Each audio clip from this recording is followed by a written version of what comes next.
ನಮಸ್ಕಾರ. ಈಗ ಇದುವರೆಗೂ ನೀವು ಕರ್ನಾಟಕದಲ್ಲೇ ಇದ್ದು ನಿಮ್ಮ ಶಿಕ್ಷಣವನ್ನ ಕೇವಲ ಹಿಂದಿ ಮತ್ತು ಇಂಗ್ಲಿಷ್ ಮಾಧ್ಯಮಗಳಲ್ಲಿ ನೀವು ಇಷ್ಟೊತ್ತು ಶಿಕ್ಷಣವನ್ನು ಎಜುಕೇಶನ್ ಮಾಡಿದ್ದೀರಿ. ಈಗ ಏನಾಗಿದೆ ಅಂದ್ರೆ ಈ ತರಗತಿಯಲ್ಲಿ ನೀವು ಕಲಿತುಕೊಂಡಂತ ಮಾತೃಭಾಷೆ ಮತ್ತು ಇಂಗ್ಲಿಷು ಹಿಂದಿ ಈ ಭಾಷೆಗಳ ಮೂಲಕ ನಾವು ತುಳು ಭಾಷೆ ಹೇಗೆ ಕಲಿಬೇಕು ಅನ್ನೋದರ ಬಗ್ಗೆ ಈ ತರಗತಿಯಲ್ಲಿ ನೋಡೋಣ. ಓಕೆನಾ? ಇದ್ರ ಬಗ್ಗೆ ಮುಂಚಿತವಾಗಿ ನಾವು ಈ ಕ್ಲಾಸಲ್ಲಿ ಕೆಲವು ಲ್ಯಾಂಗ್ವೇಜ್ ಆಕ್ಟಿವಿಟೀಸ್ ಅನ್ನು ಮಾಡಬೇಕಾಗುತ್ತೆ. ಒಂದು, ಎರಡನೇದು ಸ್ಪೀಚಿಂಗ್, ಅದು ಹೇಗೆ ಪ್ರೊನೌನ್ಸಿಯೇಷನ್ ಮಾಡಬೇಕು ತುಳು ಭಾಷೆದು, ಮತ್ತೆ ಅದರ ರೇಟಿಂಗ್, ಈ ಅಕ್ಷರಗಳನ್ನ ಪ್ರಾಕ್ಟೀಸ್ ಮಾಡೋದು ಮತ್ತೆ ಅದನ್ನ ಹೇಳುವಂಥದ್ದು, ಉಚ್ಚಾರ ಮಾಡುವಂಥದ್ದು. ಮೂರನೇದಾಗಿ ಚಟುವಟಿಕೆಗಳನ್ನ, ಭಾಷಾ ಚಟುವಟಿಕೆಗಳನ್ನ ಈ ತರಗತಿಯಲ್ಲಿ ನಾವು ಮಾಡ್ತಾ ಇದ್ದೀವಿ. ಓಕೆನಾ? ಮೊದಲಿಗೆ ತುಳು ಭಾಷೆಯ ಒಂದು ಸಂಕ್ಷಿಪ್ತ ಪರಿಚಯವನ್ನ ನಾವು ಮಾಡ್ಕೊಡ್ತೀವಿ. ಓಕೆನಾ? ನೋಡಿ, ನಾವು ಕರ್ನಾಟಕ ಮ್ಯಾಪ್ ಅನ್ನು ನೋಡಿದ್ವಿ. ನಾನು ಸಿಂಪಲ್ ಆಗಿ ಕನ್ನಡ ಮ್ಯಾಪ್ ಅನ್ನು ಬರೆದಿದ್ದೀನಿ. ಕರ್ನಾಟಕದ ಭಾಗದ ಯಾವ ಪ್ರದೇಶದಲ್ಲಿ ಈ ತುಳು ಭಾಷೆಯನ್ನು ಮಾತಾಡ್ತಾರೆ ಅಂತಂದ್ರೆ ಕರಾವಳಿ ಭಾಗಕ್ಕೆ ಬರಬೇಕು. ಅಂದ್ರೆ ಕರ್ನಾಟಕದ ಮ್ಯಾಪ್ ಅನ್ನು ನೋಡಿದ್ರೆ ಕರಾವಳಿ ಭಾಗ ಅಂದ್ರೆ ಮಂಗಳೂರು ಆ ಭಾಗಕ್ಕೆ ಬರಬೇಕಾಗುತ್ತೆ. ಅಲ್ಲಿ ಯಾವ ಭಾಷೆಗಳನ್ನ ಆಡ್ತಾ ಇರ್ತಾರೆ, ಯಾವ ಪ್ರದೇಶಗಳಲ್ಲಿ ಈ ತುಳು ಭಾಷೆಯನ್ನು ಆಡ್ತಾರೆ ಅಂದ್ರೆ ಕಾಸರಗೋಡು ಅಂದ್ರೆ ಕೇರಳದ ಇಲ್ಲಿ ಕೆಳಗಡೆ ಬಂದಾಗ ಕೇರಳ ಭಾಗ ಬರುತ್ತೆ, ಇಲ್ಲಿ ತಮಿಳುನಾಡು ಬರುತ್ತೆ, ಇಲ್ಲಿ ಆಂಧ್ರ ಪ್ರದೇಶ ಬರುತ್ತೆ, ಮತ್ತೆ ಇಲ್ಲಿ ಮಹಾರಾಷ್ಟ್ರ ಬರುತ್ತೆ. ಹೀಗೆ ಇಷ್ಟು ಭಾಷೆಗಳ ಮಧ್ಯಭಾಗದಲ್ಲಿ ನಮ್ಮ ಕರ್ನಾಟಕ ಬರುತ್ತೆ ಭೂಪಟದಲ್ಲಿ. ಈ ಕರ್ನಾಟಕದಲ್ಲೂ ತುಳು ಭಾಷೆ ಏನು ಬರುತ್ತೆ ಅಂತ ನೋಡೋದಾದ್ರೆ ಈ ಮತ್ತು ಕರಾವಳಿ ಭಾಗದ ನಾವೇನು ಈ ಮಾರ್ಕ್ ಮಾಡಿದ್ನಲ್ಲ ಈ ಭಾಗದಲ್ಲಷ್ಟೇ ತುಳು ಭಾಷೆಯನ್ನ ಮಾತಾಡುವ ಜನರು ಕಾಣ್ತಾ ಹೋಗ್ತೀವಿ. ಓಕೆನಾ? ಹಾಗಾದ್ರೆ ಮಲೆನಾಡು ಅಂದ್ರೆ ಶಿವಮೊಗ್ಗದಿಂದ ಹಾಸನ ಈ ಭಾಗದ ಮಲೆನಾಡು ಮಂಗಳೂರು ಕಡೆವರೆಗೂ ನಾವು ಮಲೆನಾಡು ಪ್ರದೇಶವನ್ನ ನೋಡ್ತಾ ಹೋಗ್ತೀವಿ. ಈ ಒಂದು ನಾಡನ್ನ ದಾಟದ ಮೇಲೆ ಅಂದ್ರೆ ಪ್ರಾದೇಶಿಕ ಸೂಚಿತವಾಗಿ ಮಲೆನಾಡು ನೋಡ್ತೀವಿ. ಅಲ್ಲಿ ಆ ಮಣ್ಣು, ಆ ಪ್ರದೇಶ, ಆ ಸಂಸ್ಕೃತಿಯನ್ನ ನೋಡ್ಕೊಂಡು ಮಲೆನಾಡು ಭಾಗ ಅಂತ ಕರಿತೀವಿ. ಓಕೆನಾ? ಅಲ್ಲಿ ಸದಾ ಮಳೆ ಬೀಳುವಂತ ಪ್ರದೇಶ ತಲೆಯಬೇಕು. ಆಮೇಲೆ ತುಳುನಾಡು ಅಂತ ಹೇಳಿ ಇದು ಭಾಷಾ ಸೂಚಿತವಾದಂತ ನಾಡು. ಅಂದ್ರೆ ತುಳು ಭಾಷಾ ದೃಷ್ಟಿಯಿಂದ ಈ ಒಂದು ಪ್ರಾಂತ್ಯವನ್ನು ನಾವು ಗುರುತಿಸ್ತೀವಿ. ಈ ಭಾಗವನ್ನ ನಾವು ತುಳುನಾಡು ಅಂತ ಕರಿತೀವಿ.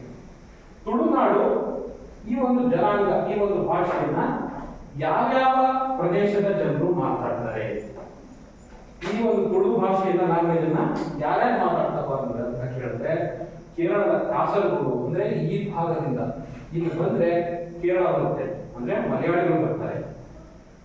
ಇಲ್ಲಿಂದ ಕಾಸರಗೋಡು ಇಂದ ತಾಲೂಕಿಂದ ಸ್ಟಾರ್ಟ್ ಆಗಿ ಉತ್ತರ ದಕ್ಷಿಣ ಕನ್ನಡದವರೆಗೂ ಇದರ ವಿಸ್ತಾರತೆಯನ್ನು ನಾವು ನೋಡ್ತೀವಿ. ತುಳು ಭಾಷೆಯನ್ನ ಯಾವ ಪ್ರದೇಶದ ಜನ ಆಡ್ತಾರೆ ಅಂದ್ರೆ ಕೇರಳದ ಕಾಸರಗೋಡು ತಾಲೂಕಿನಿಂದ ಹಿಡಿದು ಉಡುಪಿ, ಮಂಗಳೂರು, ದಕ್ಷಿಣ ಕನ್ನಡ ಈ ಒಂದು ಪ್ರದೇಶದಲ್ಲಿ ತುಳು ಭಾಷೆಯನ್ನ ಮಾತನಾಡುವಂತ ಜನರನ್ನು ನಾವು ಕಾಣ್ತೀವಿ. ಓಕೆನಾ?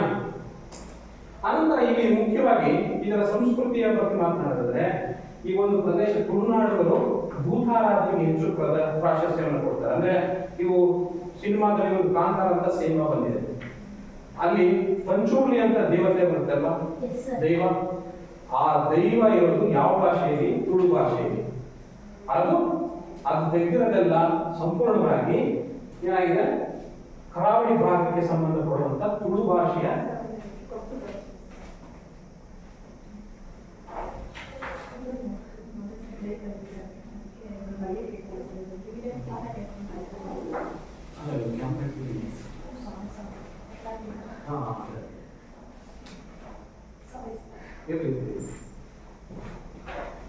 ಹೀಗೆ ತುಳು ಭಾಷೆಯ ಸಂಸ್ಕೃತಿಯನ್ನು ನೋಡೋದಾದ್ರೆ ಅಲ್ಲಿಯ ಜನ, ತುಳು ಮಾತನಾಡುವಂತ ಜನರ ಸಂಸ್ಕೃತಿ ಭೂತಾರಾಧನೆಗೆ ಹೆಚ್ಚು ಪ್ರಾಶಸ್ತ್ಯವನ್ನು ಕೊಡ್ತಾರೆ.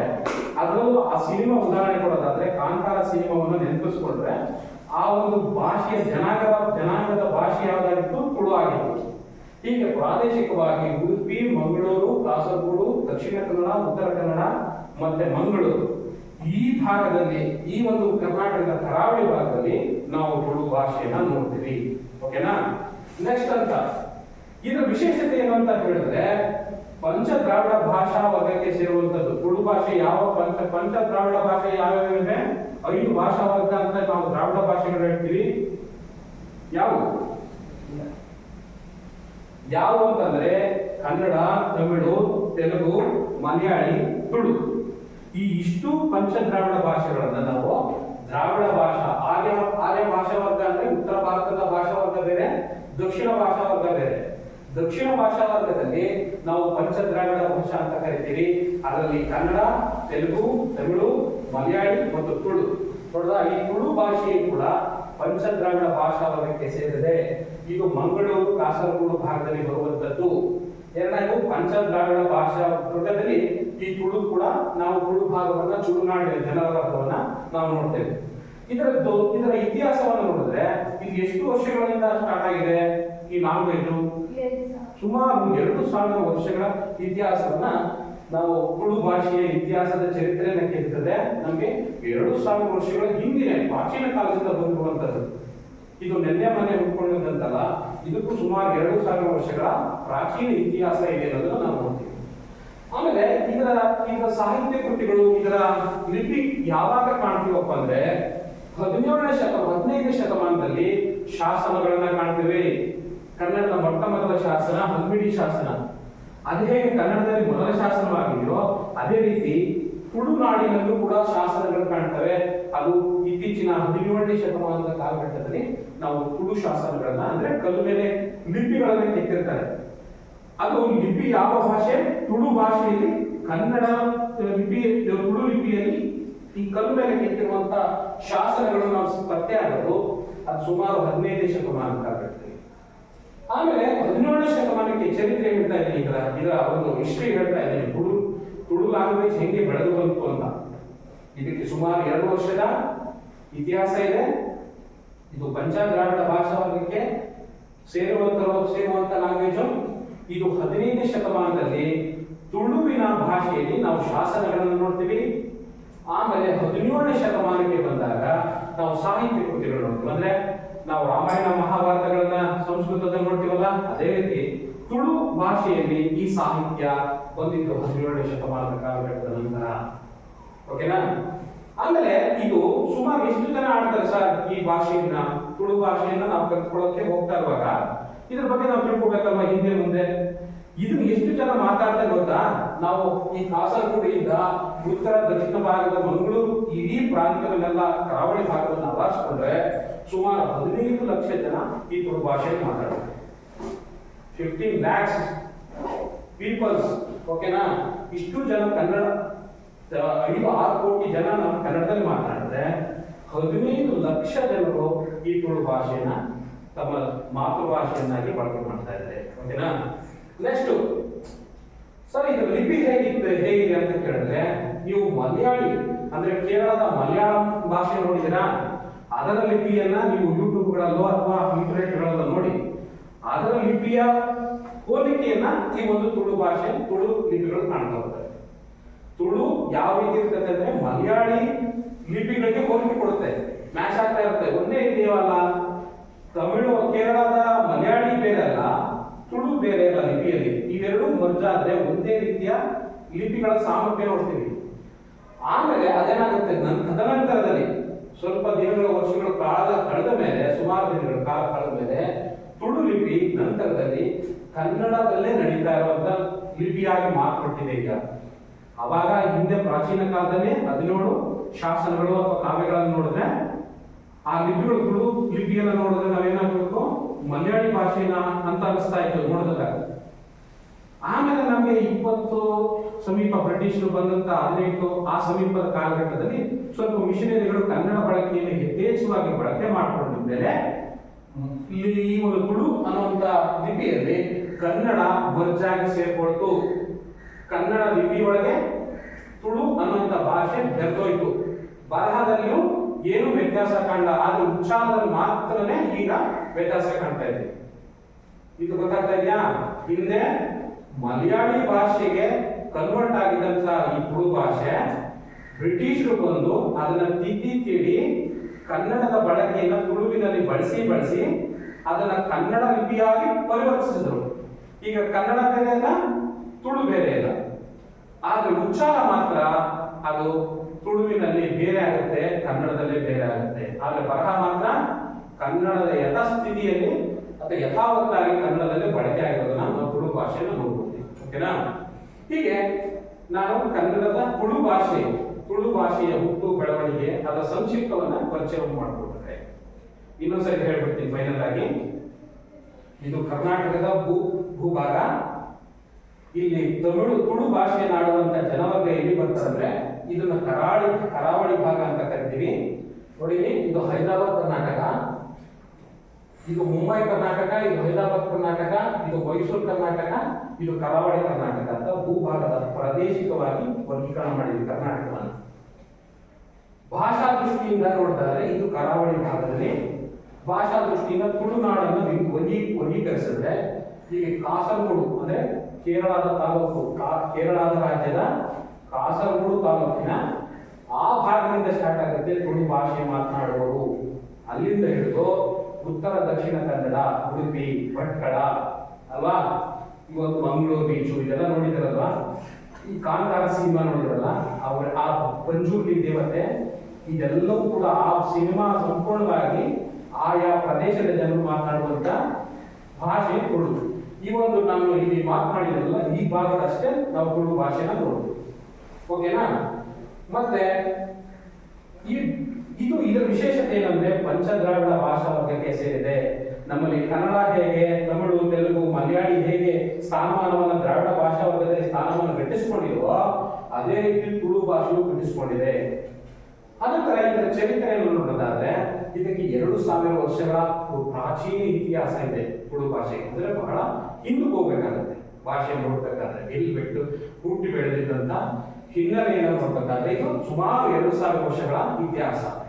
ಲಿಪಿಯಲ್ಲಿ ಎಲ್ಲಿಂದ ಸ್ಟಾರ್ಟ್ ಆಯ್ತು ಸರ್ ಲಿಪಿ ಈ ತುಳು ಭಾಷೆಗಳು ಅಂತ ಕೇಳಿದ್ರೆ ಅದು 15ನೇ ಶತಮಾನದಲ್ಲಿ ಕಲ್ಲಿನಲ್ಲಿ ಕೊರೆದಂತ ಲಿಪಿಗಳು. ಅಂದ್ರೆ ತುಳು ಭಾಷೆಯಲ್ಲಿ ಕನ್ನಡದ ತುಳು ಭಾಷೆಯಲ್ಲಿ ಎಲ್ಲಿ ಕನ್ನಡ ಕಲ್ಲಿನ ಮೇಲೆ ಕೆತ್ತನೆ ಮಾಡುವಲ್ಲ ಅಲ್ಲಿ ಶಾಸನಗಳು 15ನೇ ಶತಮಾನದಲ್ಲಿ ಸಿಗ್ತಾ ಹೋಗ್ತವೆ. ಅದೇ ರೀತಿ 17ನೇ ಶತಮಾನದಲ್ಲಿ ಸಾಹಿತ್ಯ ಅಂದ್ರೆ ಗ್ರಂಥಗಳು, ಪ್ರಾಚೀನ ಕಾವ್ಯಗಳು ಸಿಗ್ತಾ ಹೋಗ್ತವೆ. ಓಕೆನಾ? ಆಮೇಲೆ ಸುಮಾರು 15 ಲಕ್ಷ ಏನು ಈ ಕಾಸರಗೋಡಿನಿಂದ ಮಂಗಳೂರು, ಉತ್ತರ ಕನ್ನಡ, ದಕ್ಷಿಣ ಕನ್ನಡ ಇಷ್ಟು ಜಿಲ್ಲೆಗಳನ್ನ ಕಲ ಹಾಕಿದ್ರೆ ಎಷ್ಟು ಜನ ಸಿಗ್ತಾರಪ್ಪ ತುಳು ಭಾಷೆ ಮಾತನಾಡೋರು ಅಂತ ಕೇಳಿದ್ರೆ ನೀವು 15 ಲಕ್ಷ ಜನ ಮಾತನಾಡ್ತಾರೆ ಅಂತ ಕರ್ಣ ಮುಚ್ಕೊಂಡು ತೆಗೋಷ್ಟಕ್ಕೆ ಹೇಳ್ಬೇಕು ಅನ್ಸೋದು. ಓಕೆನಾ? 15 ಲಕ್ಷ ಜನ ಮಾತನಾಡ್ತಾ ಹೋಗ್ತಾರೆ. ಆಮೇಲೆ ಇದು ಆರಂಭದಲ್ಲಿ ಬ್ರಿಟಿಷರು ಬರೋದಕ್ಕೂ ಮುಂಚಿತವಾಗಿ ಯಾವ ಲಿಪಿಗೆ ಹೋಲಿಕೆ ಆಗಿತ್ತು ತುಳು ಅನ್ನೋದು ಮಲಯಾಳಿ ಭಾಷೆಯ ಲಿಪಿಗೆ ಸೇಮ್ ಒಂದೇ ತರ. ಮಲಯಾಳಿ ಬೇರೆ ಅಲ್ಲ, ತುಳು ಬೇರೆ ಅಲ್ಲ, ಎರಡೂ ಭಾಷೆಗಳು ಒಂದೇ ರೀತಿ ಕಾಣ್ತಾ ಇದ್ವು. ಆಮೇಲೆ ಬ್ರಿಟಿಷರು ಬಂದು ಈ ಲಿಪಿಯನ್ನ ಅಂದ್ರೆ ತುಳು ಭಾಷೆನ ಅಧ್ಯಯನ ಮಾಡಿದ್ರು. ಅವರು ಆ ತುಳುವಿನಲ್ಲಿ ಕನ್ನಡವನ್ನ ಬಳಕೆ ಮಾಡ್ತಾ ಬೆರೆಸಬಿಟ್ಟು ಮಿಕ್ಸ್ ಮಾಡೋದು, ಕನ್ನಡವನ್ನ ತುಳು ಭಾಷೆ ಜೊತೆ ಬಳಕೆ ಮಾಡುವ ಪ್ರಯತ್ನವನ್ನ ಮಾಡಿದ್ರಿಂದ ಅದು ಮಲಯಾಳಿ ಭಾಷೆಯಲ್ಲಿದ್ದು ಹೋಗಿ ಅನಂತರದ ದಿನಗಳು ಬ್ರಿಟಿಷರು ಬಂದಂತ ಮಿಷನರಿಗಳ ಅಧ್ಯಯನದ ಪರಿಣಾಮವಾಗಿ ಮುಂದೆ ತುಳು ಲಿಪಿ ಏನಾಯ್ತು ಕನ್ನಡ ಲಿಪಿಯಾಗಿ ಮಾರ್ಪಡ್ತು. ಮಲಯಾಳಿ ಹೋಯ್ತು, ಕನ್ನಡ ಲಿಪಿಯಂತೆ ತುಳು ಭಾಷೆ ಮಾರ್ಪಾಟಾಗಿದ್ದನ್ನು ನೋಡ್ತೀವಿ. ಹಾಗಾದ್ರೆ ಇಷ್ಟು ಅದರ ಚರಿತ್ರೆಯನ್ನ ನಾವು ನೋಡ್ತೀವಿ. ನೆಕ್ಸ್ಟ್ ಇದಕ್ಕೆ ನಾವು ಆ ಒಂದು ಕನ್ನಡ ಅಕ್ಷರಗಳೇ ಸೇಮ್ ಟು ಸೇಮ್, ತುಳು ಭಾಷೆಗೆ ಬೇರಲ್ಲ, ಕನ್ನಡ ಭಾಷೆಗಳು ಬೇರಲ್ಲ. ಹೀಗಾಗಿ ಮಿಷನರಿಗಳ ಪ್ರಯತ್ನದ ಫಲವಾಗಿ ನಮ್ಗೇನಾಗಿದೆ ಮಲಯಾಳಿಯಾಗಿ ಕಾಣುವಂಥದ್ದು ಕನ್ನಡವಾಗಿ ಪರಿವರ್ತನೆ ಆಗಿರುವಂಥದ್ದು ಅವ್ರು ಕೊಟ್ಟಂತ ಕಾಂಟ್ರಿಬ್ಯೂಷನ್ ತುಳು ಭಾಷೆ. ಹೀಗೆ ಕನ್ನಡ ಭಾಷೆ ಈಗ ಪ್ರೊನೌನ್ಸಿಯೇಷನ್ ಮಾಡೋಣ, ಹೇಗೆ ಅದನ್ನು ಉಚ್ಚರಿಸೋದು, ಅದರ ಉಚ್ಚಾರದ ರೂಪ ಇಂಗ್ಲಿಷ್ನಲ್ಲಿ. ನೀವು ಇಂಗ್ಲಿಷ್ನಲ್ಲಿ ಈಗಾಗಲೇ ಎಜುಕೇಶನ್ ಅನ್ನು ಪಡ್ಕೊಂಡಿದ್ರಿ. ಹೀಗೆ ಅದು ಆ ಇಂದ ಸ್ಟಾರ್ಟ್ ಆದ್ರೆ ಅದು ಯಾವ ಸ್ವರವನ್ನ ಇಂಗ್ಲಿಷ್ ಅಲ್ಲಿ ಉಚ್ಚರಿಸ್ತಾ ಇದೆ ಅನ್ನೋದನ್ನು ನೋಡೋಣ. ಇಷ್ಟು 2ನೇ ಕ್ಲಾಸಲ್ಲಿ ಆಗ್ಲೇ ಅದರ ಅಕ್ಷರ ಪರಿಚಯವನ್ನು ಮಾಡ್ಕೊಂಡಿದ್ವಿ. ಹಿಂದಿನ ತರಗತಿ 2ನೇ ತರಗತಿಗಳು ಈಗಾಗಲೇ ಅಕ್ಷರಗಳನ್ನ ಪರಿಚಯ ಮಾಡ್ಕೊಟ್ಟಿದ್ದಾರೆ ಮೇಡಮ್ ಅಲ್ವಾ. ಹಾಗೆ ಈಗ ನನ್ನ 3ನೇ ತರಗತಿ ಒಳಗೆ ಈ ಒಂದು ಉಚ್ಚಾರ ಆ ಅನ್ನುವಂಥ ಸೌಂಡು ಇಂಗ್ಲಿಷ್ ನಲ್ಲಿ ಯಾವ ಅಕ್ಷರಗಳಿಗೆ ಉಚ್ಚಾರಕ್ಕೆ ಸಮನಾಗಿ ಬರುತ್ತೆ ಅನ್ನೋದನ್ನು ನೋಡೋಣ. ಓಕೆನಾ? ನೋಡಿ, ತುಳು ಭಾಷೆಯ ಸೇಮ್ ಕನ್ನಡ ಭಾಷೆಗಳೇ ತುಳು ಆಗಿರ್ತವೆ. ಅಲ್ಲಿ ನಾವು ಅಕ್ಷರವನ್ನು ನೋಡೋಣ. ಬಂದಿವಿ ಈ ಅ ಅನ್ನುವಂತ ಉಚ್ಚಾರ ಎ ಅನ್ನುವಂತ ಇಂಗ್ಲಿಷ್ ಅಕ್ಷರದ ವಾಯ್ಸ್ಗೆ ಸಮ ಬರುತ್ತೆ. ಆಪಲ್ ಅಂತ ಬಂದ್ರೆ ನಾವಿಲ್ಲಿ ಆ ಅನ್ನುವಂತ ಸ್ವರವನ್ನ ನಾವು ಹೇಳ್ತೀವಿ. ಇಂಗ್ಲಿಷ್ ನಲ್ಲಿ ಎ ಇಸ್ ಈಕ್ವಲ್ ಟು ಆ ಅನ್ನುವಂತ ಉಚ್ಚಾರಕ್ಕೆ ಸಮ ಇರುತ್ತೆ. ಅದೇ ಆ ಅಂತ ಬಂದಾಗ ಅದು ಡಬಲ್ ಎ ಆಗಿ ಪರಿವರ್ತನೆ ಆಗುತ್ತೆ, ಯಾಕಂದ್ರೆ ದೀರ್ಘಾಕ್ಷರವಾಗಿದೆ. ಈ ಐ ಅನ್ನುವಂತ ಉಚ್ಚಾರ ಬರುತ್ತೆ. ಈ ಅಂದಾಗ ಡಬಲ್ ಐ ಅನ್ನುವಂತ ಉಚ್ಚಾರಕ್ಕೆ ಸಮ ಆಗಿರುತ್ತೆ ಇಂಗ್ಲಿಷ್ ನಲ್ಲಿ. ತುಳುವಿನಲ್ಲಿ ಉ ಅಂತ ಬಂದ್ರೆ ಅದು ಇಂಗ್ಲಿಷ್ ನಲ್ಲಿ ಯು ಅಂತ ಸೌಂಡ್ ಬರುತ್ತೆ. ಊ ಅಂತ ತುಳುವಿನಲ್ಲಿ ನಾವು ಕರೆದಾಗ ಇಂಗ್ಲಿಷ್ ನಲ್ಲಿ ಡಬಲ್ ಯು ಅನ್ನುವಂತ ಸೌಂಡ್ ಅನ್ನು ಕೊಡುತ್ತೆ. ಎ ಅನ್ನುವಂತ ತುಳು ಎ ಅನ್ನುವಂತ ಉಚ್ಚಾರಕ್ಕೆ ಇಂಗ್ಲಿಷ್ ನಲ್ಲಿ ಸಿಂಗಲ್ ಇ ಅನ್ನುವಂತ ಸೌಂಡ್ ಬರುತ್ತೆ. ಎ ಅನ್ನುವಂತ ಉಚ್ಚಾರಕ್ಕೆ ನಾವು ಡಬಲ್ ಇ ಅನ್ನುವಂತ ಇಂಗ್ಲಿಷ್ ಸೌಂಡ್ ಅನ್ನು ಕೊಡ್ತಾ ಹೋಗ್ತೇವೆ. ಐ ಅದಕ್ಕೆ ಇಂಗ್ಲಿಷ್ ಸೌಂಡ್ ಎ ಐ. ಓ ಓ ಅನ್ನುವಂಥ ಒಂದು ಸಿಂಗಲ್ ಅಕ್ಷರಗಳಿಗೆ ನಾವು ಸೊನ್ನೆ ಅಂದ್ರೆ ಓ ಅನ್ನುವಂಥ ಇಂಗ್ಲಿಷ್ ಅಕ್ಷರಗಳಿಗೆ ನಾವು ಸೌಂಡ್ ಮಾಡ್ತೇವೆ. ಓ ಅಂತಂದಾಗ ಅದು ದೀರ್ಘ ಆಗುತ್ತೆ, ಅದು ಡಬಲ್ ಅಕ್ಷರ, ಡಬಲ್ ಜೀರೋ ಅಂದ್ರೆ ಓ ಅಂತ ನಾವು ಹೇಳ್ಬೇಕಾಗತ್ತೆ. ಅವು ಅದಕ್ಕೆ ಇಂಗ್ಲಿಷ್ ಸ್ಪೀಚ್ ಏನಂತ ಯಾವ ಸೌಂಡ್ ಬರುತ್ತೆ ಅಂದ್ರೆ ಇಂಗ್ಲಿಷ್ ನಲ್ಲಿ ಎ ಮತ್ತು ಬಿ. ಅವು ನೋಡಿ, ಎ ಆ ಅಂತ ಬಂದು ಬಿ ಬಂದ್ರೆ ಅವು ಆಗುತ್ತೆ. ಮತ್ತೆ ಕಾ ಅದಕ್ಕೆ ಇಂಗ್ಲಿಷ್ ಸೌಂಡ್ ಯಾವುದು? ಕೆ. ಗಾಕ್ಕೆ ಇಂಗ್ಲಿಷ್ ಸೌಂಡ್ ಗಾಕ್ಕೆ ಇಂಗ್ಲಿಷ್ ಸೌಂಡ್ ಗಂಗಾಧರ ಬರೀರಿ ಇಂಗ್ಲಿಷ್ ನಲ್ಲಿ ಅಂದ್ರೆ ಯಾರು ಬರೀತೀರಾ? ಗಂಗರಾಜು ಅಂತ ನನ್ನ ಹೆಸರು ಅಂತ ಕೇಳಿ. ನನ್ನ ಹೆಸರು ಗಂಗರಾಜು ಅಂದಾಗ ಗಾ ಅಂತ ಯಾವ ಸೌಂಡ್ ಕೊಡ್ತೀವಿ ಇಂಗ್ಲಿಷ್ ನಲ್ಲಿ? ಜಿ. ಇದು ಇಂಗ್ಲಿಷ್ ಮತ್ತು ತುಳುವಿನಲ್ಲಿ ಹೇಗೆ ಸೌಂಡ್ ಬದ್ಧ ವ್ಯತ್ಯಾಸ ಅಂತ ನೀವು ಗ್ರಹಿಸ್ತೇವೆ. ಓಕೆನಾ? ಓಕೆ. ಚಾಗೆ ಯಾವ ಇಂಗ್ಲಿಷ್ ಸೌಂಡ್? ಸಿ. ಜಾಕೆ ಜೆ ಸೌಂಡ್ ಬರುತ್ತೆ. ಟಿಗೆ ಟ. ಓಕೆ. ಡಿಗೆ ತುಳುವಿನಲ್ಲಿ ಯಾವ ಅಕ್ಷರ ಬರ್ತದೆ? ದ. ನಾಗೆ ಇಂಗ್ಲಿಷ್ ನಲ್ಲಿ ಯಾವ ಸೌಂಡ್? ಎನ್. ಓಕೆ. ತಾಗೆ ಈ ಒಂದು ತುಳು, ಇವೆಲ್ಲ ತುಳು ಕನ್ನಡದಲ್ಲಿ ಇದೆಲ್ಲ ಸರ್ ಅಂತ ಹೇಳ್ಬೇಡ್ರಿ. ಏನಾಯ್ತು ಅಂತ ನೀವು ಮಿಸ್ಟೇಕ್ ಮಾಡ್ಕೋಬೇಡಿ. ಇದು ಮಲಯಾಳಿ ಭಾಷೆಯಾಗಿ ಲಿಪಿಯಾಗಿತ್ತು ಹಿಂದೆ. ಬ್ರಿಟಿಷರು ಬಂದು ಅದನ್ನ ಕನ್ವರ್ಟ್ ಮಾಡಿಬಿಟ್ಟು ಕನ್ನಡ ಲಿಪಿ ಅಂತ ಮಾಡಿದ್ರು. ಹಾಗಾಗಿ ನಾವು ಕನ್ನಡ ಭಾಷೆಯಲ್ಲಿ ಹೇಳ್ಕೊಡ್ತಿದ್ರಲ್ಲ ಸರ್ ಈ ಕ್ಲಾಸಲ್ಲಿ ಅಂತ ಅನುಮಾನ ಪಡಬೇಡ್ರಿ. ಲಿಪಿ ಈಗ ಪರಿವರ್ತನೆ ಆಗಿ ಕನ್ನಡ ಲಿಪಿಯಾಗಿ ಪರಿವರ್ತನೆ ಆಗಿದೆ, ಆದ್ರೆ ಉಚ್ಚಾರದಲ್ಲಿ ಬದಲಾವಣೆ ಆಗಿದೆ. ಇಷ್ಟು 2ನೇ ತರಗತಿ ಒಳಗೆ ನಿಮ್ಗಾಗಿ ಅಕ್ಷರವನ್ನು ಪರಿಚಯ ಮಾಡಿಕೊಟ್ಟಿದ್ದಾರೆ. ನಾನು ಹಾಗೆ ಅದರ ಉಚ್ಚಾರ ಮತ್ತು ಬರವಣಿಗೆ ಸ್ಟೈಲ್ ಹೇಗಿರುತ್ತೆ ಅನ್ನೋದ್ರ ಅದರ ಪ್ರೊನೌನ್ಸಿಯೇಷನ್ ಬಗ್ಗೆ ನಾನು ಹೇಳ್ತಾ ಇದ್ದೀನಿ ಈಗ. ಓಕೆನಾ? ನೋಡಿ, ನಾನು ಈಗ ಕಾ ಕಾಗೆ ಇಂಗ್ಲಿಷ್ ನ ಸೌಂಡ್ ಏನಾಗಿದೆ? ಕೆ ಆಗಿದೆ. ಗಾಕ್ಕೆ ಇಂಗ್ಲಿಷ್ ಸೌಂಡ್ ಜಿ. ಚಾಗೆ ಇಂಗ್ಲಿಷ್ ಸೌಂಡ್ ಸಿ. ಜಾಕ್ಕೆ ಇಂಗ್ಲಿಷ್ ಸೌಂಡ್ ಎ. ಟಾಕ್ಕೆ ಇಂಗ್ಲಿಷ್ ಸೌಂಡ್ ಇ. ದಾಕ್ಕೆ ಇಂಗ್ಲಿಷ್ ಸೌಂಡ್ ಡಿ. ನಾಕ್ಕೆ ಎನ್. ತಾಕ್ಕೆ ಟಿ. ದಾಕ್ಕೆ ಡಿ. ನಾಕ್ಕೆ ಎನ್. ನೋಡಿ, ನಾರಾಯಣ್ ಬರೀರಿ ಅಂತ ಇಂಗ್ಲಿಷ್ ಅಲ್ಲಿ ಬರೆದ್ರೆ ಅವನು ಎನ್ ಅಂತ ಹಾಕ್ತಾನೆ ಅಲ್ವಾ? ಇಷ್ಟೇ. ಕನ್ನಡ ಅಥವಾ ತಮಿಳು, ತುಳುಕು ಕನ್ನಡಕ್ಕೂ ಮತ್ತೆ ಇಂಗ್ಲಿಷ್ಗೂ ಮರ್ಜ್ ಮಾಡಿದ್ರೆ ನೀವು ಇಂಗ್ಲಿಷ್ ನಿಂದಲೇ ಬಹಳ ವೇಗವಾಗಿ ತುಳುವನ್ನು ಕಲ್ತ್ಕೊಳ್ಬಹುದು. ಈ ತರ ನೋಡಿ, ನಾರಾಯಣ ಅಂತ ಬಂತು ಅಂತ ಅನ್ಕೊಳ್ಳಿ, ಅಲ್ಲಿ ಎನ್ ಸೌಂಡ್ ಬರುತ್ತೆ. ಓಕೆನಾ?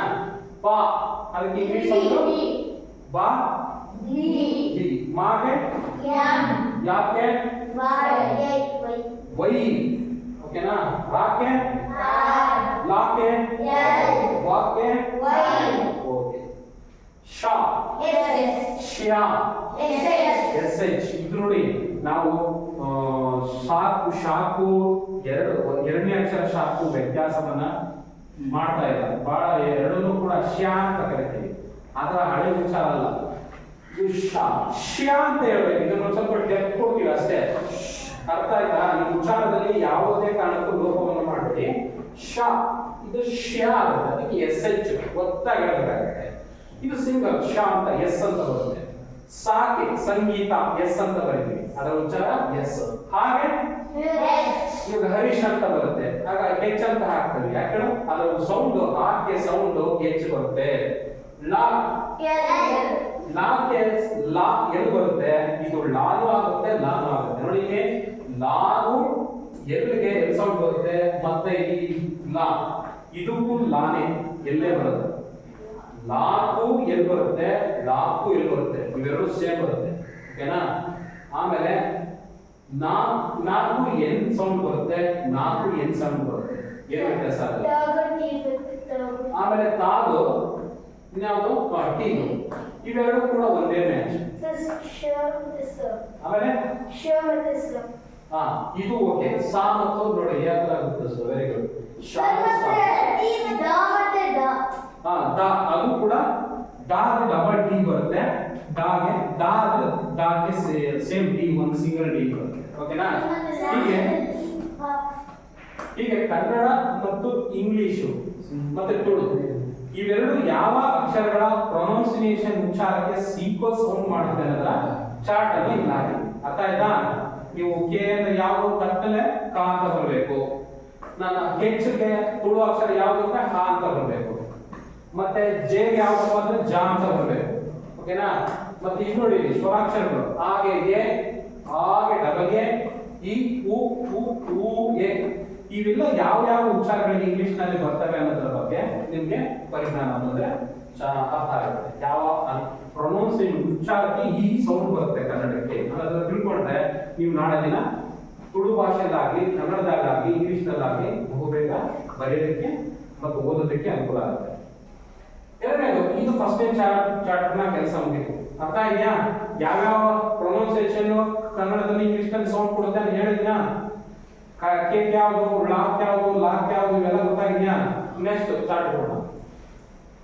ನೋಡಿ ಪಾಕ್ ಅನ್ನುವಂತ ಇವೆಲ್ಲವೂ ಕೂಡ ತುಳುವಿನ ಅಕ್ಷರಗಳೇ. ಸೇಮ್ ಕನ್ನಡ ಲಿಪಿ ಇದ್ದಂಗೆ ಇದಾವೆ. ಕನ್ನಡ ಬೇರೆ ಇಲ್ಲ, ತುಳು ಬೇರೆ ಇಲ್ಲ. ಹಿಂದೆ ಮಲಯಾಳಿ ಆಗಿತ್ತು, ಈಗ ಕನ್ವರ್ಟ್ ಆಗಿ ಕನ್ನಡವೇ ಆಗಿದೆ. ಓಕೆನಾ? ಈ ಒಂದು ಕನ್ನಡ ಅಕ್ಷರಗಳನ್ನ ಬಳಸಿಕೊಂಡು ತುಳುವಿನಲ್ಲಿ ಏನ್ ಹೇಳ್ತಾರೆ, ಕನ್ನಡದಲ್ಲಿ ಏನ್ ಹೇಳ್ತಾರೆ ಅದನ್ನ ಟ್ರಾನ್ಸ್ಲೇಷನ್ ಮಾಡಿದೀವಿ. ಕನ್ನಡ ಟು ತುಳು, ತುಳುವಿನಿಂದ ಹೇಗೆ ಕನ್ನಡಕ್ಕೆ ವ್ಯತ್ಯಾಸ ಆಗ್ತವೆ ಪದಗಳನ್ನ ನೋಡೋಣ. ಒಂದೇದು ಅ ಅನ್ನುವಂತ ಅಕ್ಷರ ತಗೊಂಡೆ ತುಳುವಿನಲ್ಲಿ. ಇದನ್ನ ನಾವು ತುಳು ಭಾಗದಲ್ಲಿ ಅರಿ ಅಂತ ಕರೆದ್ರೆ ಅರಿ ಅಂತ ಅಕ್ಕಿ ಅಂತ ಕನ್ನಡದಲ್ಲಿ ಅರ್ಥ. ಓಕೆನಾ? ಕನ್ನಡದಲ್ಲಿ ಅಕ್ಕಿ ಅಂತ ಹೇಳ್ತಿದ್ರು ನಾವು. ಇವತ್ತು ರೈಸ್ ಮಾಡ್ಕೊಳ್ತಿದ್ವಲ್ಲ ಅಕ್ಕಿ, ಆ ಅಕ್ಕಿಯನ್ನ ತುಳುವಿನಲ್ಲಿ ನಾವೇನಂತ ಕರಿತೀವಿ?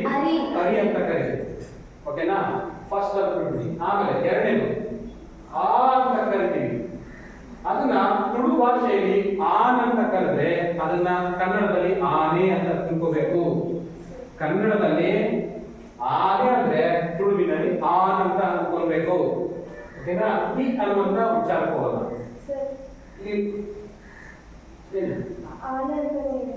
ನಾವು ಆನೆ ಅಂತ ಕರಿತೀವಿ, ಅವ್ರು ಆನ್ ಅಂತ ಕರೀತಾರೆ ಅಷ್ಟೇ. ಹೌದಾ? ಅಂದ್ರೆ ಬಹಳ ದಿನಗಳ ಕಾಲ ಕಳೆದಂತೆ ಉಚ್ಚಾರಗಳ ಮತ್ತು ಬರವಣಿಗೆ ಶೈಲಿ ಕೂಡ ಬದಲಾವಣೆ ಆಗ್ತಾ ಇದೆ. ಸೇಮ್ ಕನ್ನಡದೇ ರಿಲಿವೆಂಟ್ ಆಗಿದೆ. ಆನೆ ನೋ ಚೇಂಜ್. ಓಕೆ, ಇದೊಂದು ಅಕ್ಷರವನ್ನ ಬಿಡಿ. ಆನೆಗೆ ತುಳುವಿನಲ್ಲೂ ಆನೆ, ಕನ್ನಡದಲ್ಲೂ ಆನೆ ಆಗಿದೆ. ಮತ್ತೆ ಈಟಿಗೆ ಈ ಒಂದು ಮೊದಲಾಕ್ಷರ ಈ ಅನ್ನೋದಕ್ಕೆ ಮನೆ ಅಂದ್ರೆ ಇಲ್ಲು ಅನ್ನುವಂತ ಸೌಂಡ್ ಬರುತ್ತೆ. ತುಳುವಿನಲ್ಲಿ ಇಲ್ಲಂತಿಗೆ ಇಲ್ಲಂತಿಗೆ, ಕನ್ನಡದಲ್ಲಿ ಮನೆ ಅಂತ ಕರೀತಾರೆ. ಇಂಟ್ಲೋ ಇಲ್ ಅನ್ನೋದು ಕೂಡ ತೆಲುಗಿನಲ್ಲಿ. ಯಾಕಂದ್ರೆ ದ್ರಾವಿಡ ಭಾಷಾ ವರ್ಗಕ್ಕೆ ಸೇರಿದೆಯಲ್ಲ, ಈ ಪಂಚ ದ್ರಾವಿಡ ಭಾಷಾ ವರ್ಗಕ್ಕೆ ಸೇರೋದ್ರಿಂದ ಅವು ಎಲ್ಲವೂ ಕೂಡ ಒಂದೇ ತಾಯಿ ಬೇರಂತೆ. ಒಂದು ಭಾಷೆಗೆ ಬಿಟ್ಟು ಬೇರೆ ಭಾಷೆಗಳು ಲಿಂಕ್ ಇಲ್ಲ ಅಂತ ಇಲ್ಲ. ಪಂಚದ್ರಾವಿಡ ಅಂದ್ರೆ ನೀವು ಇನ್ನೊಂದ್ಸರಿ ಹೇಳ್ಬೇಕಾಗುತ್ತೆ. ಹೋಗಪ್ಪ ಅದು ಮಾತಾಡೋದು. ಪಂಚದ್ರಾವಿಡ ಭಾಷೆ ಅಂದ್ರೆ ನಿಮ್ಗೆ ಅಲ್ಲಿ ಚಿತ್ರಾಬದ್ಧ ಹೇಳ್ಬೇಕಾಗುತ್ತೆ. ಹೇಳ್ಬೇಕು ನೋಡಿ. ಪಂಚದ್ರಾವಿಡ ಭಾಷೆ ಅಂತಂದ್ರೆ ನಾವು ಸಿಂಪಲ್ ಆಗಿ ಒಂದು ಮ್ಯಾಪ್ ಬರ್ತೀವಿ.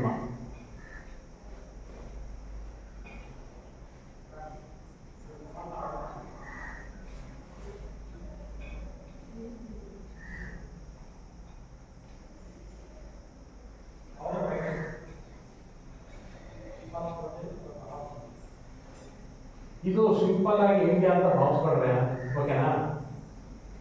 ನಾನು ಸ್ಕೆಚ್ ಆಗ್ತಾ ಇದ್ದೀನಿ ನಿಮಗೆ. ನೋಡಿ, ಇದರ ಮಧ್ಯ ಭಾಗಕ್ಕೆ ತೆಗೆದುಕೊಳ್ಳೋಣ.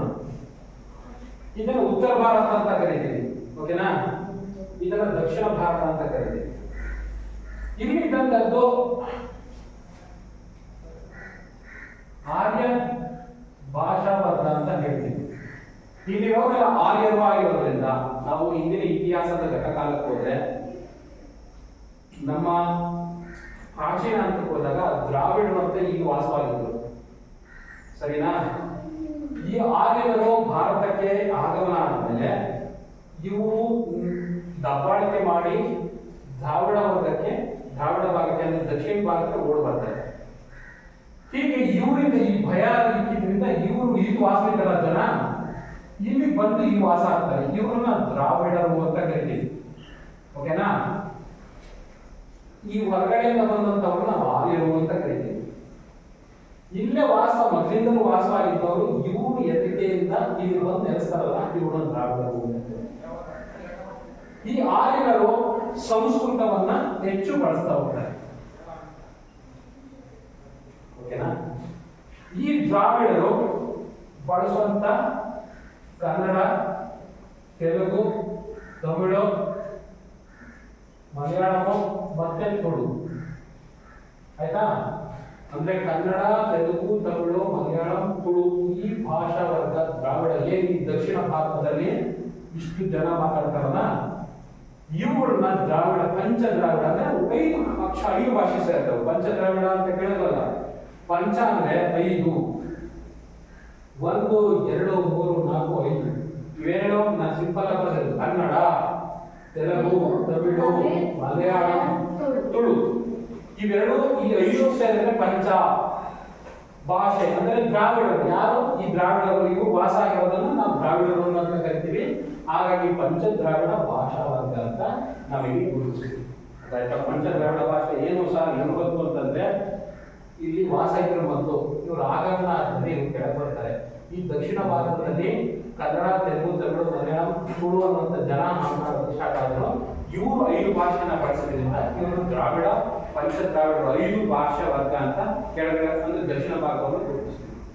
ಆಮೇಲೆ ಈ ಉತ್ತರ ಭಾಗದಲ್ಲಿ ಹಿಂದಿ, ಸಂಸ್ಕೃತ ಈ ಭಾಷೆಗಳ ಬಳಕೆಯನ್ನು ನಾವು ನೋಡಿದಾಗ ಅದನ್ನು ಆರ್ಯ ಭಾಷಾ ವರ್ಗ, ಇಂಡಿಯನ್ಸ್ ಲ್ಯಾಂಗ್ವೇಜ್ ಅಂತ ನಾವು ಡಿವೈಡ್ ಮಾಡ್ತೀವಿ. ಹೀಗೆ ಭಾರತದಲ್ಲಿ ಒಂದು ಆರ್ಯ ಭಾಷಾ ವರ್ಗ, ಇನ್ನೊಂದು ದ್ರಾವಿಡ ಭಾಷಾ ವರ್ಗ.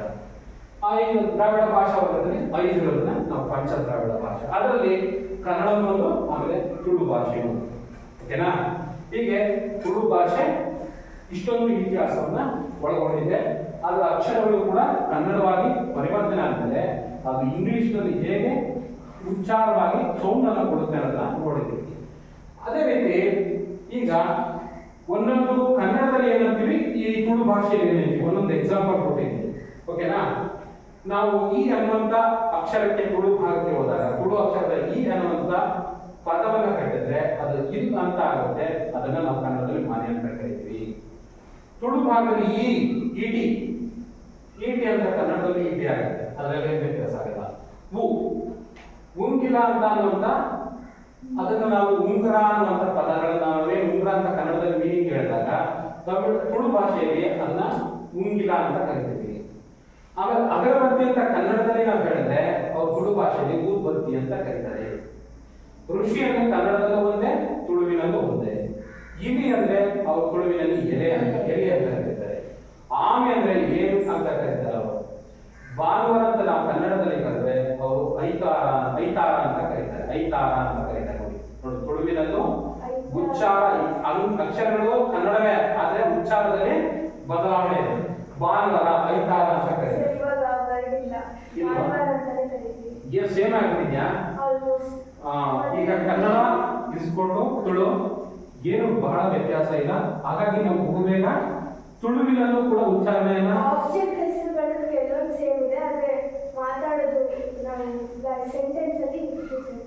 ಸರಿ, ಓಕೆ, ಸೇಮ್ ಟು ಸೇಮ್ ಹಾಗೆ ಬರುತ್ತಂತೆ. ಮತ್ತೆ ಒಂಜಿ ಅಂತ ಒಂದು ಅಂತ ಸಂಖ್ಯೆಗಳಲ್ಲಿ ಹೋದಾಗ ನಾವೇನು ನೋಡ್ತೀವಿ, ಒಂದು ಅಂತ ನಾವು ಕನ್ನಡದಲ್ಲಿ ಕರೆದ್ರೆ ಅದಕ್ಕೆ ತುಳುವಿನಲ್ಲಿ ಒಂಜಿ ಅಂತ ಕರೀತಾರೆ, ಓಕೆನಾ? ನಾವು ಕನ್ನಡದಲ್ಲಿ ಕೂಸುರು ಬಳ್ಳಿ ಅಂತ ಕರೆದ್ರೆ ತುಳುವಿನಲ್ಲಿ ಓಂತಿ ಅಂತ ಕರಿತೀವಿ. ತುಟಿ, ಕನ್ನಡದ ತುಟಿ, ತುಳುವಿನಲ್ಲಿ ಔಡು ಅನ್ನೋ ಉಚ್ಚಾರ. ಹಂಸನೇ ಆಗಿರುತ್ತೆ. ದುಃಖವಾಗಿರುತ್ತೆ. ಕನ್ನಡದಲ್ಲಾಗಿ ತುಳುವಿನಲ್ಲಿ ಏನು ವ್ಯತ್ಯಾಸ ಇಲ್ಲ. ಇನ್ನ ಕರುಗೆ ಕನ್ನಡದಲ್ಲಿ ನಾವು ಕರು ಅಂತ ಕರೆದ್ರೆ ತುಳುವಿನಲ್ಲಿ ಕಂಜಿ ಅಂತ ಕರಿತೀವಿ. ಆಮೇಲೆ ಹಲಸಿನಕಾಯಿ ಅಂತ ನಾವು ಇವತ್ತು ಈ ಸೀಸನ್ ಅಲ್ವಾ, ಈಗ ಹಲಸಿನ ಅನ್ನೋ ಕನ್ನಡ ಮೀನಿಂಗ್ ಅಲ್ಲಿ ತುಳುವಿನಲ್ಲಿ ಏನಂತ ಹೇಳ್ತೀವಿ, ಗುಜ್ಜು ಅಂತ ಕರಿತೀವಿ, ಓಕೆನಾ? ಗುಜ್ಜೆ, ಓಕೆ. ಅಳಿಲು ಸಣ್ಣ ಪುಟ್ಟವಾದಂತಹ ಪ್ರಾಣಿ, ಅದನ್ನು ನಾವು ಚಲಿಲು ಅಂತ ಕರಿತೀವಿ. ಮಡಿಲು ಅಂತಕ್ಕ ನಾವು ಮಡಿಲು ಅಂತ ಏನಂತ ಕನ್ನಡದ ಮೀನಿಂಗ್ ಇದೆ, ಅದು ಜಕ್ಕೇಲ್ ಅಂತ ಕರಿತೀವಿ. ಓಕೆನಾ? ಅಂಚೆ, ಕನ್ನಡದ ಅಂಚೆ ತುಳುವಿನಲ್ಲಿ ಏನಾಗುತ್ತೆ ಟಪಾಲ್ ಅಂತ ಆಗುತ್ತೆ. ಹಣ ಅನ್ನುವಂತ ಕನ್ನಡದ ವಾಯ್ಸು ತುಳುವಿಗೆ ಹೋದಾಗ ಹಣವು ಅನ್ನಾಗಿರುತ್ತೆ. ತಲೆದಿಂಬು ಅಂತ ಕೇಳಿದ್ರಲ್ಲ, ದಿಂಪುಡಿ ಅಂತ ಕೇಳ್ತಿರಲ್ಲ, ಹಾಗೆ ತಲೆದಿಂಬು ಅಂತ ನಾವು ಕನ್ನಡದಲ್ಲಿ ಬಳಸಿದ್ರೆ ತುಳುವಿನವರು ತಲೆಂಬು ಅಂತ ಕರೀತಾರೆ. ಉಳು ಅಂತ ನಾವು ಇವಾಗ ಉಳುಮೆ ಮಾಡೋದು ಈ ಸೀಸನ್ ಅಲ್ವಾ, ವ್ಯವಸಾಯಗಾರರು ಉಳುಮೆ ಮಾಡ್ತಾರಲ್ವಾ, ಆ ಉಳು ಅನ್ನುವಂತ ಕನ್ನಡದ ಮೀನಿಂಗ್ಗೆ ತುಳುವಿನಲ್ಲಿ ದಪ್ಪು ಅಂತ. ದಪ್ಪು ಅಂತಂದ್ರೆ ಉಳು ಮಾಡುವಂತ ಅರ್ಥ. ಆಮೇಲೆ ಕುಣಿತ ಕನ್ನಡದಲ್ಲಿ ಕುಣಿತ ಆದ್ರೆ ತುಳುವಿನಲ್ಲಿ ನಲಿಕ್ ಅಂತ. ನಲಿಕ್ ಅಂತಂದ್ರೆ ಕುಣಿ ಅಂತಲೇ ಅರ್ಥ. ನಲಿಕೆ ನೋಡಿ, ಇಲ್ಲಿ ವ್ಯತ್ಯಾಸಗಳು ಏನಾಗಿದೆ ಅಂದ್ರೆ ಭಾಷೆ ದಿನೇ ಕನ್ನಡವಾಗಿ ಸಂಪೂರ್ಣ ಕನ್ನಡವೇ ತುಳು ಆಗ್ತಾ ಇದೆ, ತುಳುವೇ ಕನ್ನಡವಾಗ್ತಾ ಇದೆ. ಹೀಗಾಗಿ ತುಳುಗು ಕನ್ನಡಕ್ಕೂ ಉಚ್ಚಾರದಲ್ಲಾಗ್ಲಿ ಬಹುತೇಕ ಬರೆಯೋದ್ರಲ್ಲಾಗ್ಲಿ ಏನು ವ್ಯತ್ಯಾಸ ಇಲ್ಲ. ಅದಕ್ಕೊಂದು ಸ್ವಲ್ಪ ಪ್ರಯತ್ನ ಮಾಡಿದ್ರೆ ಕನ್ನಡಿಗರು ತುಳುವನ್ನು ಬಹುಬೇಗ ಕಲಿಬಹುದು. ಅದಕ್ಕೂ ಸ್ವಲ್ಪ ಪಠ್ಯಕ್ರಮ ಶಿಕ್ಷಣದಲ್ಲಿ ಒಂದು ರೀತಿ ಸಿಲೆಬಸ್ ಒಂದು ಚಾಪ್ಟರ್ ಇಟ್ಟಿದ್ದಾಗ ಸಹಜವಾಗಿ ಹಿಂದಿ ಹೇಗೆ ಕಲ್ತ್ಕೊಂಡ್ರೋ ಅದೇ ರೀತಿ ತುಳುವನ್ನು ಕಲ್ತ್ಕೊಳ್ಬಹುದು. ಈಗ ಅಷ್ಟು ಸುಲಭ ಆಗಿದೆ. ಆಮೇಲೆ ನಾವು ಕಲ್ಲು ಅಂತ ಕರಿತೀವಿ ನೋಡಿ, ಅದು ತುಳುವಿನಲ್ಲಿ ಪಂಕ್ತಿ ಆಗುತ್ತೆ. ಹೌದು, ನಿಘಂಟನ್ನ ನಾನು ತೆಗೆದು ನೋಡಿದಾಗ ಇದು ನಿಘಂಟಿನ ಪಟ್ಟಿ. ಕೆಲವು ನಿಘಂಟಿನಲ್ಲಿ ಹಳೆ ಕಾಲದ ಪ್ರಾಚೀನ ಕಾಲದ ನಿಘಂಟಿದೆ, ಹಾಗಾಗಿ ಹಳೆ ಕಾಲದ ವಿಷಯಗಳನ್ನ ನಾನು ಹೇಳ್ತಾ ಇದ್ದೀನಿ. ಓಕೆನಾ? ಇನ್ನೊಂದು 5 ನಿಮಿಷ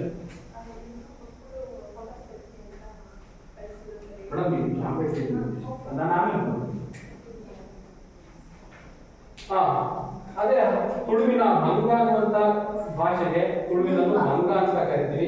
ರಾಕ್ಷಸ ಅನ್ನುವಂತ ಕನ್ನಡ ಪದಕ್ಕೆ ತುಳುವಿನಲ್ಲಿ ರಕ್ಕಸ ಅನ್ನುವಂತ ಪದವನ್ನು ಬಳಕೆ ಮಾಡ್ತೀವಿ. ಕನ್ನಡದ ಶಾಲೆ ಅನ್ನುವಂತ ಪದ. ಚಮಚ ಅನ್ನೋದಕ್ಕೆ ಸಂಪು ಅಂತ ಕರಿತೀವಿ. 7 ಅಂದ್ರೆ 7 ಅನ್ನುವಂತ ಉಚ್ಚಾರ ತುಳುವಿನಲ್ಲಿ. ಹೀಗೆ ತುಳುವಿನ ಕನ್ನಡ ಮಿಶ್ರಣದಲ್ಲಿ ಉಚ್ಚಾರವಾಗಲಿ ಬರಹವಾಗಲಿ ಬಹುತೇಕ ಸಮೀಪ ಅಂದ್ರೆ ಸಾಮೀಪ್ಯತೆಯಿಂದ ಹೋಲಿಕೆಯನ್ನು ಹೊಂದಿದೆ ಅನ್ನೋದನ್ನ ನಾವು ನೋಡ್ತೀವಿ. ನೆಕ್ಸ್ಟ್ ಅಂಕಿಗಳನ್ನ ನೋಡೋಣ. ಭಾಷೆಯ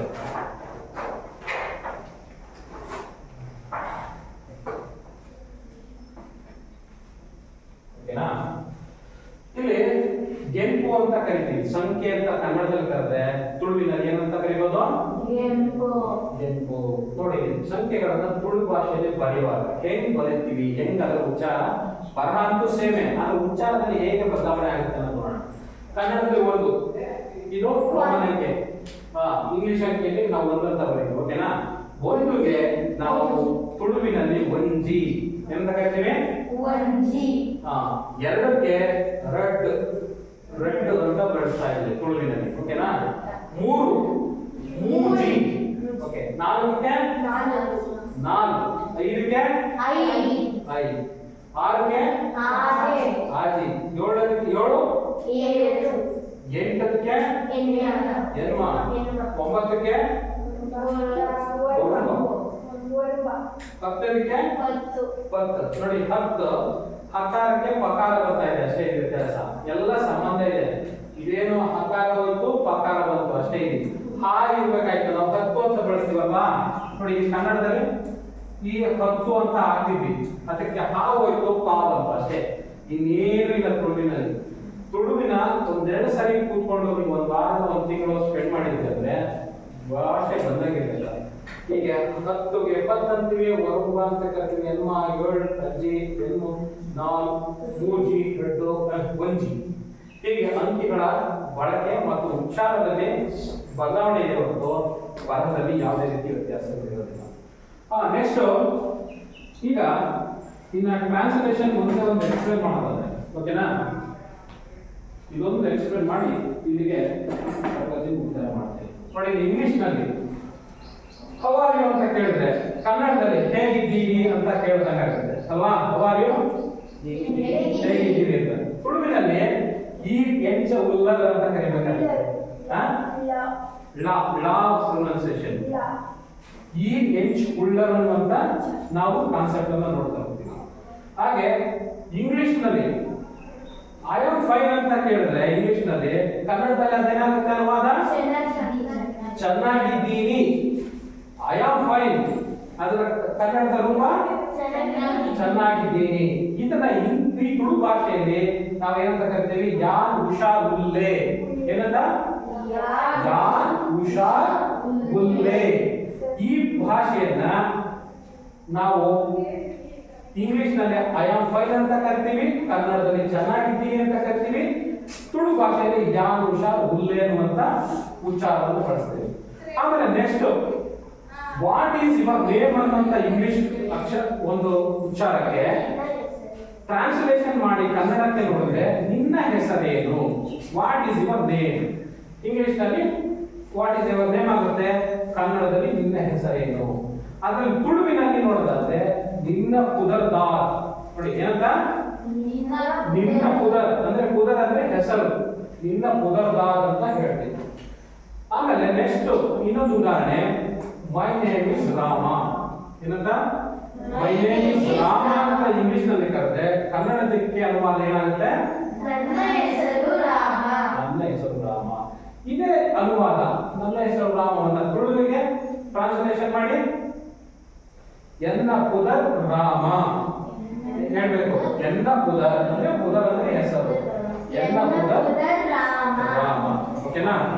ಈಗ ನಿಮ್ಗೆ ಇಷ್ಟು ಇಂಗ್ಲಿಷು, ಕನ್ನಡ, ತುಳು ಇವೆರಡು ಈ ಮೂರು ಭಾಷೆಗಳಲ್ಲಿ ಉಚ್ಚಾರ ಬದಲಾಗಿದೆ ಹೊರತು ಒಂದು ರೀತಿ ಉಚ್ಚಾರಗಳು ಕನ್ನಡಕ್ಕೆ ಮತ್ತು ತುಳುವಿನಲ್ಲಿ ಒಂದೊಂದು ಸಾಮೀಪ್ಯ. ಹುಷಾರ್ ಅಂದ್ರೆ ಹುಷಾರಾಗಿರೋ ಅಂತ ಹೇಳಲ್ವಾ, ಅಂದ್ರೆ ಎಚ್ಚರಿಕೆಗಿರುವಂತ, ಚೆನ್ನಾಗಿರುವಂತ. ಹಂಗೆ ಒಂದು ಉದಾಹರಣೆ ಪಾಕೆ ಹೇ ಹಾಕೆ ಪಾ ಬರುತ್ತೆ ಅಂತ ಹೇಳ್ತಾನ, ಅದೇ ರೀತಿ ಇಲ್ಲಿ ಹಕಾರಕ್ಕೆ ಪಕಾರ ಬರ್ತಾ ಇರೋದನ್ನು ನೋಡ್ತೀವಿ. ದ್ರಾವಿಡ ಭಾಷೆಯ ಎಲ್ಲಾ ಅಕ್ಷರಗಳಿಗೂ ಆ ಉಚ್ಚಾರಗಳಲ್ಲಿ ಒಂದೊಂದು ವ್ಯತ್ಯಾಸಗಳನ್ನ, ಸಂಬಂಧಗಳನ್ನ ನೋಡ್ತೀವಿ. ಹಾಗೆ ತಮಿಳು ಕನ್ನಡದಲ್ಲಿ ಸೇಮ್ ಟು ಸೇಮ್ ಉಚ್ಚಾರ ಈಕ್ವಲ್ ಆಗಿರುತ್ತೆ. ಹಾಗಾಗಿ ಈಗ ಸ್ವಲ್ಪ ಪ್ರಾಕ್ಟೀಸ್ ಮಾಡಿದ್ರೆ ಒಂದ್ 2-3 ತಿಂಗಳಲ್ಲಿ ನಿಮಗೆ ತುಳು ಭಾಷೆ ಸಹಜವಾಗಿ ಬಂದ್ಬಿಡುತ್ತೆ. ಓಕೆನಾ? ಬಹಳ ಕಷ್ಟ ಅದು. ಈಗ ನಿಮ್ಗೆ ನಿಮ್ಮಲ್ಲೇ ಒಂದು ಮಾಡೋಣ ಅಂತೇಳಿ ನಾನು ಆಗಲೇ ಹೇಳಿದಂತೆ, ನಾನು ಆ ಅಕ್ಷರಕ್ಕೆ ಏನು ಇಂಗ್ಲಿಷ್ ಸೌಂಡ್ ಬರುತ್ತೆ ಅಂತ ಹೇಳಿದ್ದೆ, ಅದರ ಮುಂದೆ ನೀವು ಸೌಂಡ್ ಅನ್ನ ಬರ್ಕೋಬೇಕು. ಓಕೆನಾ? ಈಗಲೇ ಬರ್ಕೊಡ್ಬೇಕು. ನೀವು ಫೋಟೋ ತಗೊಳ್ತೀವಿ, ಇಲ್ಲೇ ನಿಂತ್ಕೊಂಡು ಒಂದು ಫೋಟೋ ತಗೊಳ್ತೀವಿ. ಐಗೆ ಏನ್ ಸೌಂಡ್ ಬರುತ್ತೆ ಇಂಗ್ಲಿಷ್ ನಲ್ಲಿ, ಆಗೇನ್ ಸೌಂಡ್ ಬರುತ್ತೆ, ಈಗೇನ್ ಸೌಂಡ್ ಬರುತ್ತೆ. ಓಕೆನಾ? ಪಕ್ಕದಲ್ಲಿ ಅಕ್ಷರದ ಪಕ್ಕದಲ್ಲಿ ಯಾವ ಸೌಂಡ್ ಇಂಗ್ಲಿಷ್ ಅಲ್ಲಿ ಉಚ್ಚಾರ ಆಗ್ತದೆ.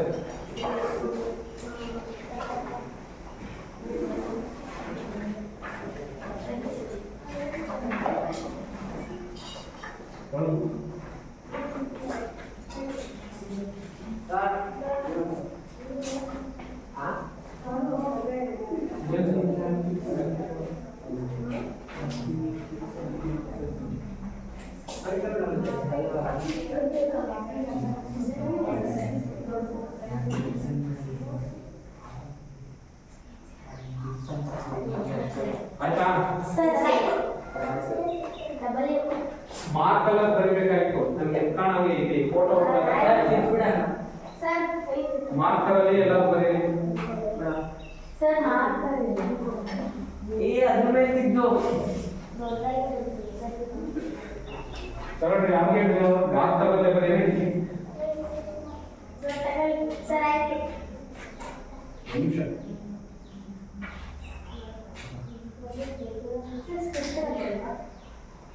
ಇದೆಲ್ಲ ಮಾರ್ಕಲ್ಲಿ ಬರೀರಿ. ಯಾಕಂದ್ರೆ ಎತ್ಕೊಂಡು ಫೋಟೋ ಹೊಡಿತಿದ್ದಲ್ಲ.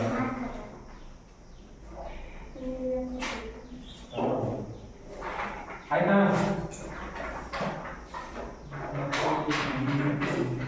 ಮೇಡಮ್ ಒಂದು ಫೋಟೋ ಹೋಗ್ತಾರ ನಿಂತ್ಕೊಳ್ರಿ. ಅಲ್ಲಿ ಮೇಡಮ್ ಹಿಂಗೆ ಹಿಂಗೆ ಎಷ್ಟು ಹೇಳಿದ್ರಾ? ಹಿಂಗೆ ಎತ್ತಿದ್ದೀರಾ ಎಲ್ಲರೂ? ಹೆಂಗ್ ಡಿಸ್ಪ್ಲೇ ಮಾಡೋದು ಗೊತ್ತಾ? ಕರೆಕ್ಟ್ ಆಗಿ ಕಾಣಂಗೆ ಎತ್ತಿಡೀರಿ, ಕ್ಯಾಮ್ರಾ ಹಾಕಿ ಕಾಣ್ಬೇಕು. ಎಲ್ಲರೂ ಈ ಸಣ್ಣ ಇಟ್ಬೇಡ, ಒಂದ್ ಇಟ್ಕೊಳ್ಳೋದು ಹಿಂಗ್ ಹಿಂಗ್ ಏನೋ ಮಾಡ್ತಾರೆ. ಹಿಂಗ್ ಇಟ್ರೆ ಸಾಕು. ಓಕೆನಾ?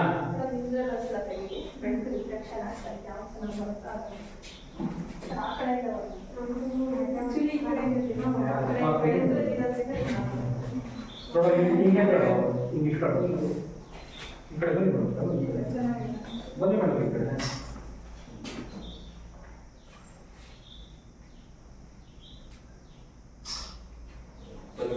ಅಲ್ಲೇ ಇಟ್ಕೊಳ್ಳಿ ನಾನು ಆಮೇಲೆ ಕಲೆಕ್ಟ್ ಮಾಡ್ಕೊಡ್ತೀನಿ ನೆಕ್ಸ್ಟ್ ಈ ಇಂಗ್ಲಿಷ್ ಅಂಕೆಗೆ ತುಳುವಿನಲ್ಲಿ ಏನಂತ ಬರಿಬೇಕು ಅನ್ನೋದರ ಬಗ್ಗೆ ಮುಂದೆ ಖಾಲಿ ಬಿಟ್ಟಿದ್ದೀನಿ ಅಲ್ಲಿ ನೀವು ಮಾರ್ಕರಲ್ಲೇ ಬರೀಬೇಕು ಎಲ್ಲ ಒಂದೊಂದಕ್ಕೆ ಕೊಡ್ತಾ ಇದ್ದೀನಿ 7 ಏನಂತಾರೆ ತುಳುವಿನಲ್ಲಿ ಅದನ್ನ ನೀವು ಬರ್ಕೊಂಡು ಕೊಡ್ಬೇಕು ಸರ್ ಅಂದ್ರೆ ವರ್ಲ್ಡ್ ಅಲ್ಲಿ ರೆಪ್ರೆಸೆಂಟ್ ಮಾಡ್ಬೇಕಾ ಹೌದು ಆ ತುಳುವಿನಲ್ಲಿ ಪಿಂಕ್ ಪಿಂಕ್ ಪಿಂಕ್ ಪಿಂಕ್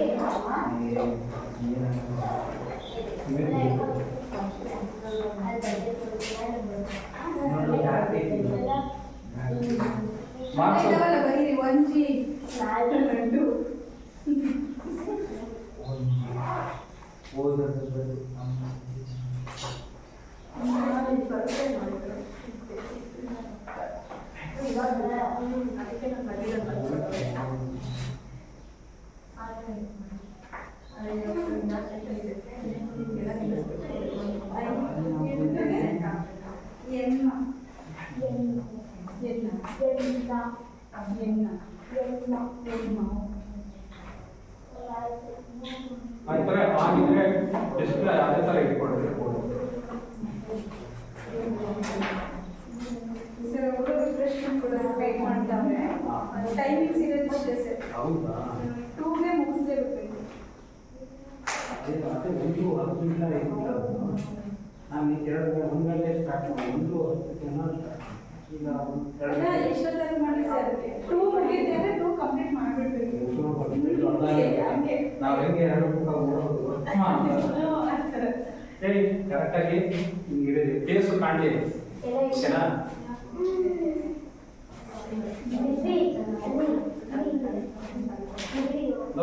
ಆಗಿಲ್ಲ ಇಡೀರ ಇಲ್ಲಿ ನೋಡೋ ಡಿಸ್ಪ್ಲೇ ಮಾಡ್ರಿ ಬೇಗ ಕೇಸ್ ಕಾಣಿ ಈಗ ಇಬ್ರು ಬನ್ನಿ ಇದನ್ನ ಇಟ್ಕೊಳ್ಳಿ ನಾನು ಫೋಟೋ ಒಳಗೆ ಇನ್ನೊಂದಿದೆ ಈಗ ಟ್ರಾನ್ಸ್ಲೇಷನ್ ಕೊಟ್ಟು ಇದು ಯಾರು ಚೆನ್ನಾಗಿ ಬರೀತಾರೆ ನೀಟಾಗಿ ಬರೀಬೇಕು ಇದು ಅನುವಾದ ತುಳುವಿನಲ್ಲಿ ಬರ್ತದೆ ನೋಡಿ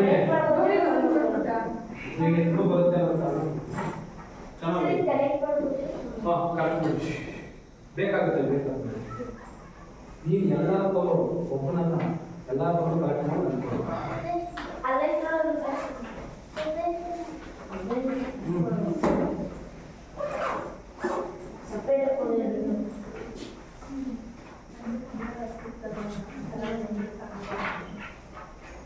ಆದರೆ ಒಂದೆರಡು ಕನ್ಸೆಷನ್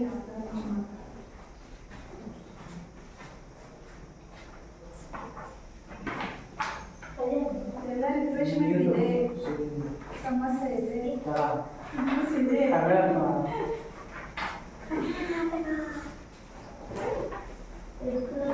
ಸರ್ ಅವ್ರು ಮಾಡ್ತಿರ್ತಾರೆ ನಾನು ಫೋಟೋ ತಗೊಂಡ್ಬಿಡಿ ಮಾಡಿರೋ ಕ್ಲಾಸಿಗೆ ತಗೊಂಡಿಲ್ಲ ಅಂತ ಹೇಳಿ ಹೌದಾ ತಗೋಬೇಕು ಮೇಡಮ್ ಮತ್ತೆ ಇಲ್ಲಿ ಇಲ್ಲಿ ಅದರಿಂದ ನೀವು ಮಾಡೋದು ನೀವು ಆ ಕಡೆ ಕೂತ್ಕೋಬೇಕು. ಈ ಕಡೆ ಬನ್ನಿ.